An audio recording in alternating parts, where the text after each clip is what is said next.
இன்றே டவுன்லோட் செய்து உங்கள் ஃபேவரட் ஷோக்களை என்ஜாய் பண்ணுங்க. மாமா, உங்களுக்கு இன்னுமா புரியல? என்னத்தா?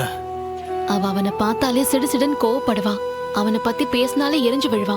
ஆனா அது எல்லாமே பொய் மாமா. அவன் மேல எவ்வளவு பாசம் வச்சிருக்கான்னு இப்ப புரியுதா? ஆமால. ஐசியூவை விட்டுட்டு ஒரு நிமிஷம் விலக மாட்டேங்கிறா.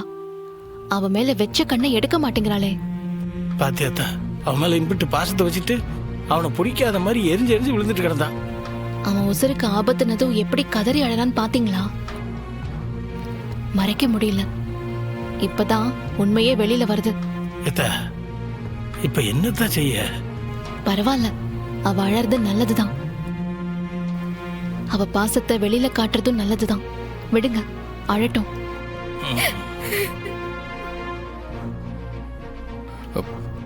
அவ அந்த மாதிரி இருந்ததுக்கும் ஒரு வகையில நான் தான் காரணமோன்னு குற்ற உணர்ச்சியா இருக்கு பரணி. டே, நீ என்னடா பேசுற? பாவம்ல அவ என்னால எம்பிட்டு கஷ்டப்பட்டிருக்கா. டே, அவளோட இந்த நிலைமைக்கு நீ காரணம் இல்ல. ஏதோ தெரியாம வெங்கடேஷ காதலிச்சிட்டான். அது அவ மனசுல பெரிய குற்ற உணர்ச்சியா இருக்கு. அவனை விட்டு பிரிஞ்சதும் உடனடியா இன்னொரு கல்யாணம், இன்னொரு காதல்னு ஆரம்பிச்சா தப்பா இருக்கும். ஊரு தப்பா பேசும் தான் அவ வருத்தப்படுறா, பாடுபடுறா. இல்லத்தா, இதுல எந்த தப்பும் இல்லைன்னு நம்ம தான் அவளுக்கு எடுத்து சொல்லணும். அவ மனசுல இருக்கிற பயத்தை போக்கணும் தா. எனக்கு இன்னும் குற்ற உணர்ச்சி அதிகமாகுது இல்ல.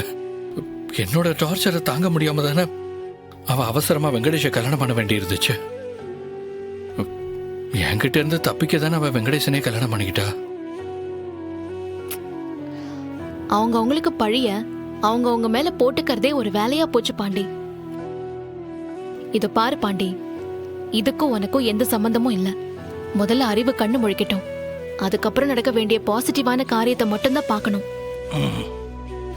மாமா, நீங்களும் கொஞ்சம் தைரியமா இருங்க மாமா.